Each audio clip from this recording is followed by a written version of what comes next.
ፍቕረይ ወርቂ ለለዎ በጊዕ ደስ ይብለኒ ካብ ለምፀኻ እንጥኻ ወርቂ ለለዎ በጊዕ ግዘአለይ ካበይ ከምዝፀልኽ ልኾን ዶ ኣዘዚ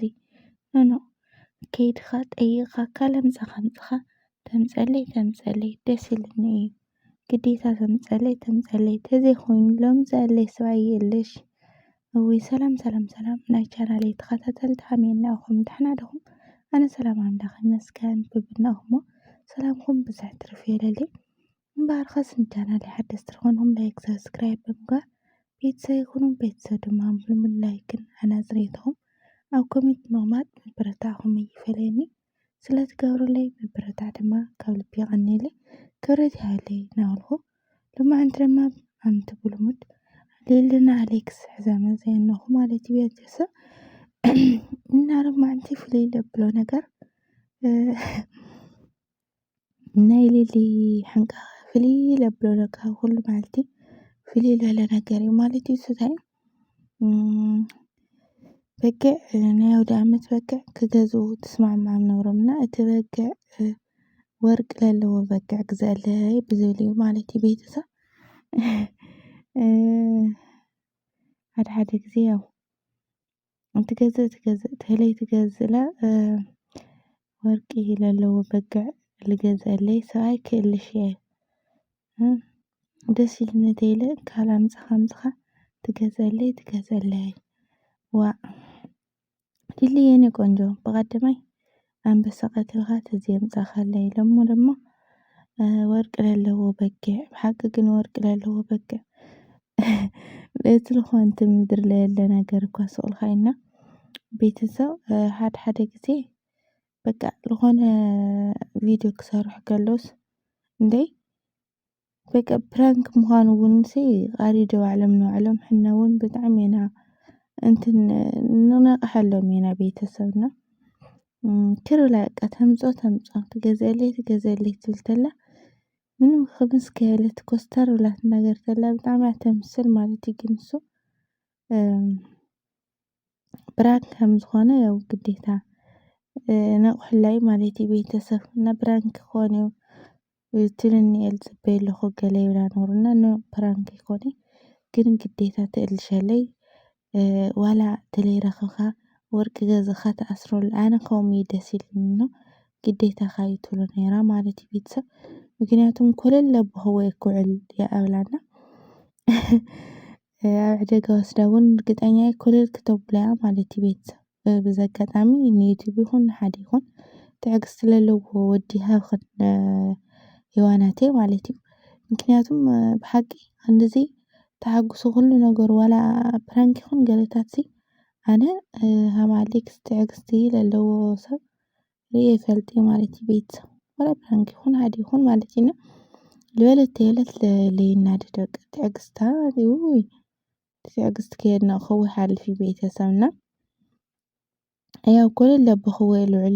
ትዕግስትካ ወዲአ ትነበራ ብቻ ቤተሰብ ጥሩዝ ትኾን ተለኻ እውን ያው ዋላ ለድልየካ ልኾኑ ነገራት ደስ ዝብሉካ ነገራት ነው ግን በቃ ካብ መስመር ትሓልፍ ለኻ ያው እንግዲህ ንሰብኣይካ ያን ማክል ምሽጋር እውን ፅቡቕ ኣይኮነ በሃልቲ ግን ለዳምፀካ ልርድአለካ ቅህ ልብለካ ምርኻብ ብጣዕሚ ትዕድልቲ እዩ ማለት እዩ ቤተሰብ ችሪ ምቕንጫር ኸ ገለ ውሉስ ኣነ ገፍትርዋ በቃ ክኸድ ገለ ለብል ሓሳብ ነውርና በቃ ንዕና ኣነ ግን ሰብ ክሳቐኒ ባዕልኻ ከይድኺ እናዘርኺ ወርቂ ለለዎ በጊዕ ናብልካ ባዕልኻ ክትእልሽ ኣነ ይናገር ከይደ የስቕ ክልብልዋ ማለት እዩ ቤተሰብና እሳ ድማ ሞይታ ኣነ ምንም የጠይቕ ስቕ የክል ግዴታ ስኻ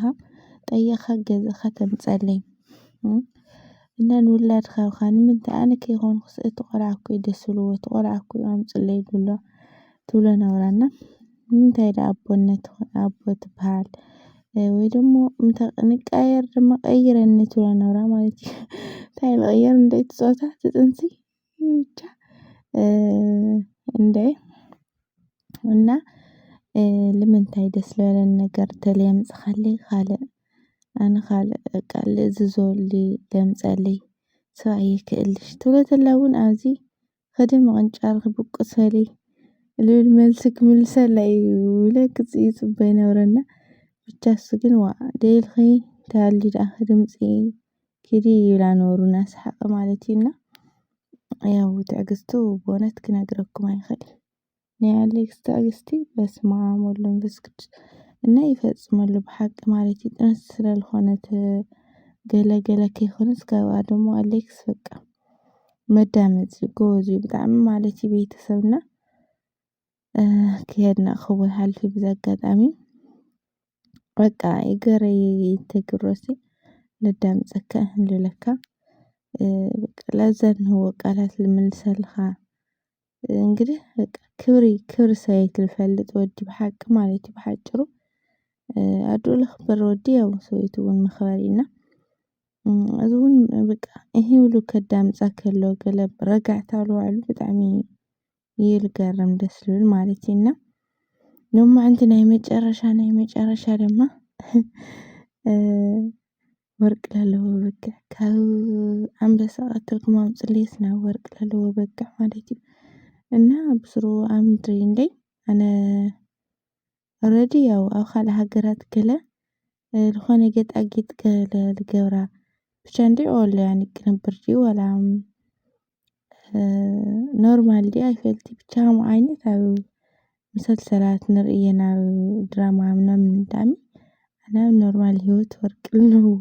በጊዕ ጤል ሪአ ኣይፈልጥን ኣነ ማለት እዩ ብሓቂ ምክንያቱም ካብ ተወልደሽ ካብ ዝሓ ዝለዓበየላ ማለት እዩና ቤተሰብ ብቻ ግን ናይ ሎማዓንቲ ይፍለይ እዩ ናይ ሎማዓንቲስ ይፍለይ እዩ ቤተሰብ ማለት እዩና ያው ኣሌክስ እንግዲህ ፅንዓት ይሃብካ ክብለካ ኣልደልን ምክንያቱም ቀውለል ክውዕል ከሎስ ትርእየኒ እኳ እርግጠኛ እየና ቤተሰብ ሓቂ ኣሕዋተይ ማለት እዩ በተለይ ደቂ ኣንስትዮ ኣብ እዋን ፅንሲ ያን ማዕከል ንእሽተን ፎከስ እንብሎ ነገር ንእሽተን ቅልል እንተበልናዮ ብናባንየ ማለት እዩ ክለክን ያን ማዕከል ድዒካ ሕንቃቕ ትለዓለለስ በቃ ብጣዕሚ ዝጨማለቆ ነገር እንሆና እዚ ክብል ከለኹ ንኩሉ ይኾነ እዩ ባይ ዘ ወይ ክንደይና ጠንሰን ኣሽካል ወልዳስ ምንም ድምፀን እንደይስማዓ ማለት እዩና እዚ ደስ ዝብለኒ ዝፈጠርኩ ዝኮንኩ ለይላ እና ኣነ ካፍተን ልምካሓ ብቻ ኣነ ሓንቲ እየ ነብረና ያው ሕልብካ ነገራት ክህልዮም ግን ያን ማዕከል ኣብ ናይ ልሊ ኣይኮነይ ብቻ እና በቃ ኩነታት ምርድዳእ እውን ይሃልየና ማለት እዩ ምክንያቱም እዚ ዋላ ብድራማ ይኹን ፕራንክ ኣብ ኖርማል ሂወት ስለለሎ ማለት እዩ ቤተሰብ ኣብ ኖርማል ሂወት እውን እዛ ኣምፀለይ እዛ ተምፅእ ፋሕ ከብላየ ብጭር ከብላየ ዝሓዳር ልብሉ ነገራት ስለለለው እየና ትራዳድእኻ ገለታት ተመሳስልካ ምንባር ፅቡቅ እዩ በሃልቲ እየ እና ቤተሰብ ሎማዓንቲ እውን ተወለድኩሉ መዓልቲ ሞሽ እኳ እዩ እና ተወለድኩሉ መዓልቲ ዒድ ሚላደየይ መዓልቲ ውልደተይ ብምዃኑ ድማ እንኳዕ ተወለድኪ እናበልኩም ማለት እዩ ሰናይ ትምኒትኩም ግለፁለይ ማለት እዩ ቤተሰብ ታሕሳስ 16 መዓልቲ ውልደተይ እዩና እግዚኣብሔር ይመስገን ዕድመ ኣብ ልዕሊ ዕድመ ስለተወሰኸለይ ማለት እዩ ክብሪ ይስፋ ንመድኃኒዓለም እግዚኣብሔር ይመስገን ማለት እዩ እና ኣነ ያው ውልደተይ ኣኽብረ ኣይፈልጥ በእውነት ኣነ ልበይ ካብ ላውፃኹ ድረስ ውልደተይ ዝብለ ወይ ሽምዓ ለኩሰ ወይ ኬክ ቆርሰ ሕንበሻ ቆርሰ ኣይፈልጥን ብቻ እንደይ እና ብቻ ግን ያው እቲ መዓልተይ ብደንቢ ይፈልጦ እየ ግን ኣብ ስደት ይኹን ኣብ ዓዲ ኣነ ካብ ልዓቢ ምንም ኣኽብረ ኣይፈልጥን ብቻ ማለት እዩ ቤተሰብና ብቻ ግን እግዚኣብሔር ይመስገን እንደዚ መዓልቲ ሰዓት ደብፅሓኒ ማለት እዩ እና ቤተሰብ ሰናይ ትምኒትኩም እውን ኣብ ኮሜንት ኣቕምጡለይ ማለት እዩና ናይ ሎማዓንቲ ቪድዮ እዚ ይመስል ነብሩ ማለት እዩ ብቐፃሊ ቪድዮ እስካብ ንራኸብ እንግዲህ በዚኣ ክሳናበተኩም ማለት እዩ ክቡራተይ ብድጋሚ ቻናለይ ሓደስቲ ዝኾንኩም ሰብስክራይብ ግበሩለይ ብቕንዕና ቤተሰብ ኢላ ከም ብልሙድ ላይክ ለሃራት ፅርኢትኩም ኣብ ኮሜንት ምቕማጥ ማለት እዩ ምብርታዕኩም ኣይፈለየኒ እናበልኩ ብድጋሚ ሰሰናይ ውፅእ ፅቡቕ ጥዕምኡ መቻል ኣበለ ንዓኹም ናበልኩም ዝግሳናበተኩም ቤተሰብ ባይ ባይ ክቡራተይ